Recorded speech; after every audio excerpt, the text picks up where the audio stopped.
প্রায় 2 যুগ পেরিয়ে যাবার পরে একটা মোটা দাগে অংশগ্রহণমূলক নির্বাচন আমরা দেখেছি গত কয়েকদিন আগে। আমরা শুরুতেই হচ্ছে যে আপনার অন্তর্বর্তীকালীন সরকারের মাননীয় প্রধান উপদেষ্টা সদ্য বিদায়ী এবং উপদেষ্টা মণ্ডলীর সদস্যদেরকে আন্তরিকভাবে ধন্যবাদ এবং কৃতজ্ঞতা জানাচ্ছি। দেশের যেই সময়টাতে তারা দায়িত্ব নিয়েছেন এবং যেখান থেকে একটা গণতান্ত্রিক উত্তরণে তারা সহযোগিতা করেছেন, এটা এই জাতি অত্যন্ত কৃতজ্ঞ চিত্তে স্মরণ রাখবেন। বাংলাদেশের ইতিহাসে সম্ভবত শহীদ প্রেসিডেন্ট জিয়াউর রহমানের পরে এই ইউনূস সরকারের আমলটাই হচ্ছে সবচেয়ে সফল আমল বলে বিবেচিত হবে।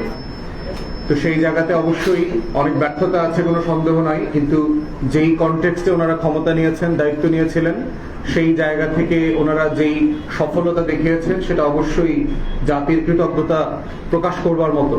এবং আমরা মাননীয় প্রধান উপদেষ্টা এবং ওনার টিমকে আন্তরিকভাবে অভিনন্দন এবং শুভেচ্ছা জানাচ্ছি এই ঐতিহাসিক দায়িত্ব অত্যন্ত আন্তরিকতার সাথে পালন করবার জন্য। নির্বাচন কমিশন থেকে শুরু করে প্রশাসন, আইনশৃঙ্খলা বাহিনী এবং যৌথ বাহিনী পার্টিকুলারলি তারা নির্বাচনটা আয়োজন করবার জন্য যেই ভূমিকা রেখেছেন, একাংশ বাদে এটা মোটা দাগে অবশ্যই তাদেরকে অভিনন্দন এবং ধন্যবাদ দেওয়ার মতো তারা যোগ্য এবং আমরা অ্যাকর্ডিংলি তাদের প্রতি কৃতজ্ঞতা প্রকাশ করছি। তৃতীয়ত হচ্ছে জনাব তারেক রহমানের নেতৃত্বে যেই নতুন বিএনপি সরকার গঠিত হয়েছে, আমরা এই সরকারকে অভিনন্দন জানাচ্ছি এবং অভিনন্দন জানিয়ে আমাদের প্রত্যাশাগুলো আজকে বলা এবং তাকে স্মরণ করিয়ে দেওয়াটাই হচ্ছে আজকের এই সংবাদ সম্মেলনের মুখ্য উদ্দেশ্য। প্রথমত হচ্ছে যে মাননীয় প্রধানমন্ত্রীকে আমরা স্মরণ করিয়ে দিতে চাই যে 24-এর গণ অভ্যুত্থানের সবচেয়ে বড় বেনিফিশিয়ারি হচ্ছে বিএনপি, আপনি এবং আপনার পরিবার।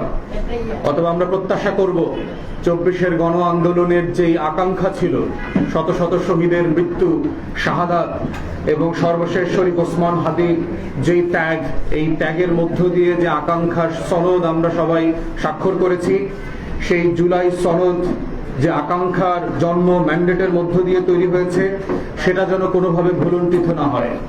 আমরা গতকালকে নতুন সরকারকে দায়িত্ব নেওয়ার ব্যাপারে যেভাবে খুশি হয়েছি, একইভাবে আমরা আশা করেছিলাম যে ওনারা সংস্কার পরিষদের শপথ নেবেন, কারণ এটার মধ্য দিয়ে হচ্ছে যে জুলাই সনদ বাস্তবায়ন করবার যে আকাঙ্ক্ষা ঐকমত্য কমিশনে ব্যক্ত করা হয়েছিল সকল রাজনৈতিক দলের পক্ষ থেকে, সেটার একটা পূর্ণাঙ্গতা পেত। তো আমরা এখনো আকাঙ্ক্ষা করছি এবং আশা করছি যে এই সরকার অবিলম্বে জুলাই সনদ বাস্তবায়ন করবার জন্য যা যা করা দরকার সেগুলো করবেন। দ্বিতীয়ত হচ্ছে গত 1.5 বছর ধরে সংস্কার এবং বিচার, 2024-এর গণ অভ্যুত্থানে যারা মানবতা বিরোধী অপরাধ করেছেন, গণহত্যার দায়ে অভিযুক্ত হয়েছেন, সেই ধরনের অপরাধীদেরকে যে বিচারের মুখোমুখি করা হচ্ছে আইসিটিতে, সেই বিচার এবং বিভিন্ন ক্ষেত্রে যে সংস্কারের উদ্যোগ নেওয়া হয়েছিল অন্তর্বর্তীকালীন সরকারের পক্ষ থেকে, সেগুলো যেন অব্যাহত থাকে। আমরা বোধ করছি কোনোভাবে দলীয় সরকার সেই আকাঙ্ক্ষা থেকে যেন সরে না আসেন। বিচার এবং সংস্কারের এই দায় কোনোভাবে পরিত্যাগ করা অথবা অ্যাভয়েড করবার মতো জায়গায় আমরা নাই। আওয়ামী লীগকে পুনর্বাসন করবার বিভিন্ন আকাঙ্ক্ষা বিভিন্ন জায়গায় আমরা দেখতে পাচ্ছি। বিচার ছাড়া সেই আকাঙ্ক্ষার ন্যূনতম বাস্তবায়ন করবার চেষ্টা করলে এই দেশের 24-এর ছাত্র জনতা কোনোভাবে মেনে নেবে না। এবং আপনাকে, মাননীয় প্রধানমন্ত্রীকে এবং তার দলকে স্মরণ করিয়ে দিতে চাই যে আওয়ামী ফ্যাসিবাদীদের দ্বারা সবচেয়ে যারা বেশি নির্যাতিত হয়েছেন, তার ভিতরে কিন্তু আপনি, আপনার মা এবং আপনার দল আছেন। অতএব জালেমদেরকে বিচার ছাড়া, জুলুমের হিস্সা নেওয়া ছাড়া কোনোভাবে পুনর্বাসন ক্ষমা করবার দৃষ্টান্ত ইতিহাস ক্ষমা করবে না, জাতীয় ক্ষমা করবে না, জুলাই অভ্যুত্থানের পক্ষের শক্তিও ক্ষমা করবে না। অতএব আমরা চাই সেটা যেন দৃঢ় চিত্তে যেই ধারাবাহিকতা চলমান আছে আইসিটিতে এবং সংস্কারের, সেগুলো আপনি আপনার নেতৃত্বে আপনার টিমের মাধ্যমে অব্যাহত রাখবেন। নির্বাচন নিয়ে সারা দেশে ইতিমধ্যে আমরা দেখেছি যে ধরনের কারচুপির খবর এসছে। টিআইবি ইতিমধ্যে বলেছে যে 22% ক্ষেত্রে ভোট কারচুপি এবং জালিয়াতির ঘটনা ঘটেছে। পোস্টাল ব্যালটে ভোটের যে শতাংশ আর ফিজিক্যালি ভোট দেওয়ার যে শতাংশের ভিতরে যে গরমিল, গণভোটের শতাংশ এবং সাদা ব্যালটে সংসদ সদস্য নির্বাচনের যে গরমিল, এই গরমিলগুলোকে প্রাতিষ্ঠানিকভাবে আমাদেরকে সংস্কার করার উদ্যোগ নিতে হবে। 55 বছর পরে এসে একটা রাষ্ট্র চট দখলের মতো করে নির্বাচন করতে হয়, এটা কারোর জন্য কাম্য না। সেখানে এখনো ভোট ডাকাতি, ভোট জালিয়াতি এবং চুরি, ছাসরামি, সন্ত্রাসের আশ্রয় নিতে হয়। এইটা কোনোভাবে কাম্য হতে পারে না।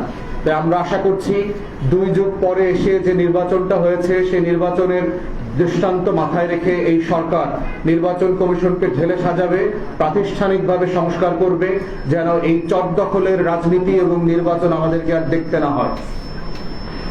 চতুর্থত হচ্ছে যে সারা দেশে নির্বাচন পরবর্তী যে সহিংসতা ব্যাপক মাত্রায় বেড়েছে।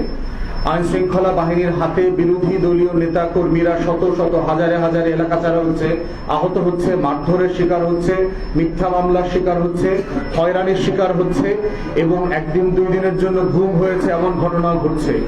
যারা গত 16-17 বছর ধান খেতে, পাট খেতে পালিয়েছিলেন, মজলুম ছিলেন, তারা আজকে জালেম আকারে আওয়ামী ফ্যাসিবাদীদের মতো করে নতুন করে হাজির হচ্ছেন এবং এইটা কোনোভাবে গ্রহণযোগ্য হতে পারে না। তাই মাননীয় প্রধানমন্ত্রী এবং নতুন সরকারকে আমরা আহ্বান করছি যে এই জুলুম নির্যাতনের অবসান ঘটা দরকার। আইন শৃঙ্খলা বাহিনীকে অ্যাক্টিভ করে নিজ দলের নেতা কর্মীদের যে ক্ষুদ্র অংশ চাঁদাবাজ, গুন্ডামি, মাস্তানি, সন্ত্রাস এবং ভয়ভীতির যে রাজত্ব কায়েম করেছে তা থেকে তাদেরকে ফৌজদারি অপরাধের মুখোমুখি করেন। আইন শৃঙ্খলা বাহিনীকে অ্যাক্টিভ করে তাদেরকে প্রাতিষ্ঠানিক পেশাদার দায়িত্ব পালন করবার সুযোগ করে দেন। নির্বাচন পরবর্তী এই আওয়ামী ফ্যাসিবাদের একাংশ আমরা নতুন বাংলাদেশে আর দেখতে চাই না। কোনো ভীতির পরিবেশ থাকতে পারবে না, এলাকা ছাড়া হতে পারবে না শুধুমাত্র পছন্দের মানুষকে ভোট দেওয়ার জন্য। ধান খেতে, পাট খেতে, নদী পথে পালিয়ে যাবার ঘটনা গ্রহণযোগ্য হতে পারে না ফ্যাসিবাদ বিরোধী এই 24-এর লড়াইয়ের পরবর্তী বাংলাদেশে। তাই মাননীয় প্রধানমন্ত্রী এবং নতুন সরকারকে আমরা আহ্বান করছি, আপনার দলের নেতা কর্মীদের যেই ক্ষুদ্র অংশ এই চাঁদাবাজ, গুন্ডামি, মাস্তানি, মাদক ব্যবসার সাথে জড়িত তাদেরকে নিয়ন্ত্রণ করেন। তা না হলে আপনি যেই সংস্কারের ওয়াদা প্রতিশ্রুতি দিয়েছেন 31 দফাতে সেগুলো বাস্তবায়ন করতে পারবেন না এবং জনগণ আপনাদের উপরে অসন্তুষ্ট হবে অতি অল্প সময়ের মধ্যে। তাই আমরা চাচ্ছি এগুলোর ব্যাপারে আপনি দ্রুততম সময়ে আপনার মাননীয় স্বরাষ্ট্রমন্ত্রীর মাধ্যমে উদ্যোগ নেবেন এবং ব্যবস্থা নেবেন। রমজান আসন্ন, কালকে অথবা পরশু থেকে মাহে রমজান শুরু হবে। রমজানকে সামনে নিয়ে ইতিমধ্যে আমরা দেখতে পাচ্ছি যে বাজার গরম হয়ে উঠছে, দ্রব্যমূল্যের দাম বাড়ছে এবং রমজানকে কেন্দ্র করে রাজনৈতিক দলের ছত্রছায়ায় একটা সিন্ডিকেট ইতিমধ্যে সক্রিয় ভূমিকা পালন করছে বলে আমরা ধারণা করছি। পেপার পত্রিকার এই রিপোর্ট এবং আপনি গোয়েন্দা তথ্যের উপরে ভিত্তি করে এই সিন্ডিকেট এবং দ্রব্যমূল্য বাড়ানোর চক্রের সাথে যারা জড়িত তারা যদি আপনার ব্যানারেও থেকে থাকে, রাজনৈতিক ব্যানারে, তাদেরকে আপনি দৃষ্টান্তমূলক শাস্তির আওতায় আনবেন।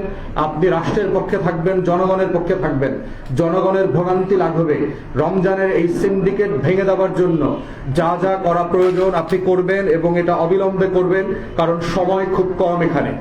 এবং রমজানের এই সিন্ডিকেট ভাঙার জন্য আমরা বোধ করছি আইন শৃঙ্খলা বাহিনীর পাশাপাশি যদি যৌথ বাহিনীকে এই পুরো মাস এবং ঈদ পর্যন্ত রাখা প্রয়োজন হয় তাহলে সেক্ষেত্রে এটা বিবেচনা করা যেতে পারে যে যৌথ বাহিনীকে ম্যাজিস্ট্রেসি দিয়ে এই দ্রব্যমূল্যের সিন্ডিকেট ভাঙার জন্য সক্রিয়ভাবে কাজে লাগাতে হবে।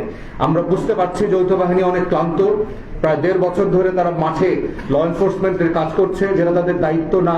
তারা একটা ভালো নির্বাচন করবার জন্য চেষ্টা করেছে, কিন্তু তারপরও দেশের বৃহত্তর স্বার্থে এই বাস্তবতাটা বিবেচনায় আপনারা নিতে পারেন। তো আমি সামগ্রিকভাবে ধারণা করছি এবং আশা করছি মাননীয় প্রধানমন্ত্রী, নতুন সরকার সেই জুলাই আকাঙ্ক্ষা বাস্তবায়নের জন্য দৃঢ় চিত্তে কাজ করবেন, দেশের মানুষের পক্ষে দাঁড়াবেন এবং দেশের মানুষের আকাঙ্ক্ষা, ছাত্র যুবকদের আকাঙ্ক্ষা, বিরোধী দলের নিরাপত্তা, বিরোধী দলের রাজনীতি এবং ভোট যারা দিয়েছে তাদের মত প্রকাশের স্বাধীনতা, সেগুলো নিশ্চিত করবেন। আওয়ামী ফ্যাসিবাদের আমলে যেই কারণে তাদেরকে ব্যর্থ হতে হয়েছে, দেশ ছেড়ে পালাতে হয়েছে, তাদেরকে ভূমিদশ পরাজয়ের মধ্য দিয়ে লজ্জিত হতে হয়েছে, রাজনীতিতে নাই হতে হয়েছে, এরকম কোনো ঘটনা আপনি এবং আপনার সরকারের কাছ থেকে আমরা আকাঙ্ক্ষা করি না।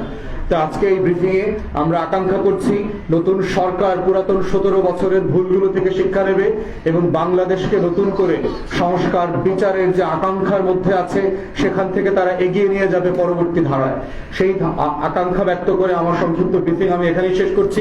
এই পর্যায়ে ব্রিফিং ক্লোজ করবার জন্য অনুরোধ করছি এরই পার্টির সম্মানিত চেয়ারম্যান জনাব মুজিবুর রহমান মঞ্জু। একই সাথে যদি আপনাদের কোনো প্রশ্ন থাকে আপনারা প্রশ্ন করতে পারবেন।